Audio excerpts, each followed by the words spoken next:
Baik, Assalamualaikum warahmatullahi wabarakatuh.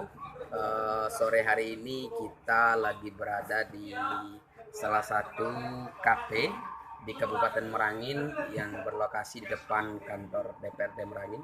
Hari ini kita eh, bertemu dengan salah satu tokoh aktivis ya terdahulu di Kabupaten Merangin. Ini adalah salah satu senioritas, yakni Taufik Turki. Beliau lebih berpengalaman tentang gerakan ataupun demonstrasi-demonstrasi pada tahun-tahun sebelumnya. Kita bercerita tentang bagaimana sih tanggapan beliau terkait dengan bagaimana sih seharusnya gerakan kemahasiswaan di zaman sekarang. Kita tanggapan apa? Oh, baik. Terima kasih. Begini, gerakan mahasiswa itu adalah gerakan yang dasar pemikirannya adalah realitas. Adanya kesenjangan apa yang terjadi di lapangan dengan kenyataan yang sesungguhnya. Jadi, melihat pada zaman saat ini, saya juga merasa miris karena gerakan-gerakan kawan-kawan kadang-kadang sifatnya spontanitas dan sifatnya tidak ada, kadang-kadang ada pesanan dan lain sebagainya. Seharusnya sebelum sebagai seorang mahasiswa, sebagai agen of change, mereka melakukan kajian-kajian baru melakukan gerakan. Seperti itu kalau menurut pandangan saya. Jadi gini bang, jadi kan bahwa dengan adanya revolusi industri 4.0 ini, jadi kan gerakan kemahasiswaan kan agak sedikit terkesampingkan gitu kan, lebih berpengaruh digitalisasi berpengaruh besar terhadap gerakan kemahasiswaan sehingga kalah opini publik teknologi daripada gerakan kemahasiswaan. Ini langkah yang harus dilakukan oleh mahasiswa seperti apa? Kita harus memahami strategi perjuangan di mana yang pertama yang harus kita pahami itu medan. Jadi medan tempur areal untuk kita berjuang. Kita pahami dalam sistem birokrasi kita mengenal ada 3 hal: sistem eksekutif, yudikatif, dan legislatif. Kita harus mampu untuk menjembatani semua kepentingan ini agar berpihak kepada rakyat. Contoh, kalau melihat fenomenal hari ini, kawan-kawan mahasiswa melupakan kontrol terhadap yudikatif. Alhasil, hari ini orang tidak takut untuk korupsi. Kenapa? Ada garis penghubung yang sangat dekat antara eksekutif dengan yudikatif. Ketika garis penghubung ini nyata dan jelas, ada permainan di belakang, jelas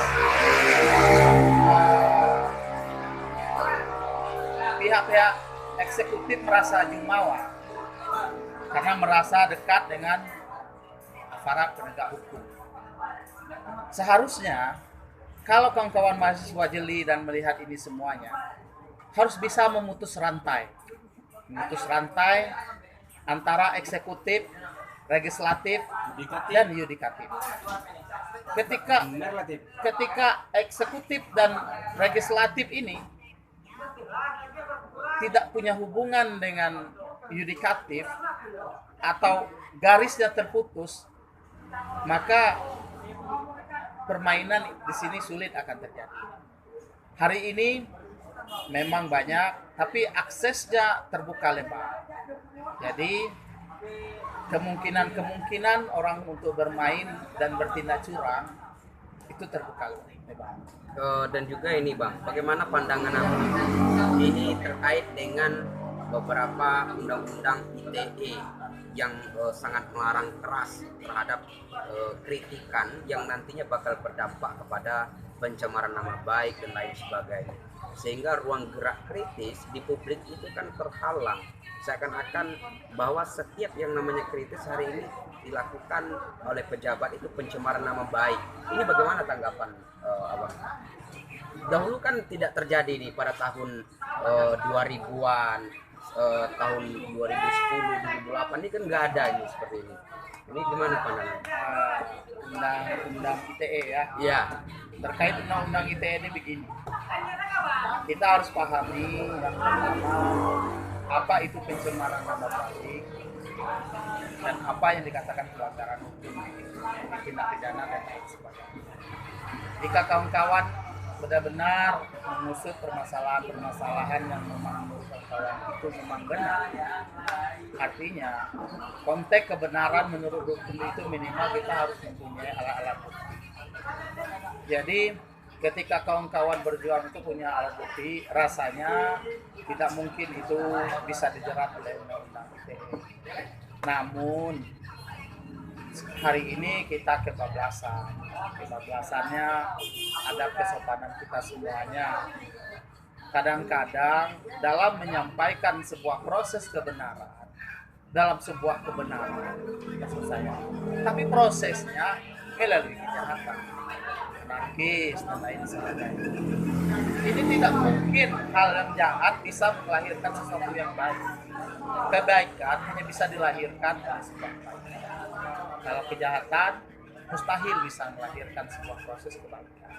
Jadi demokrasi kita jangan sampai kebablasan. Etika harus dikedepankan dalam setiap pergerakan yang kita buat. mungkin itu Bang. Terima kasih atas waktunya dan wawancaranya di sore hari ini.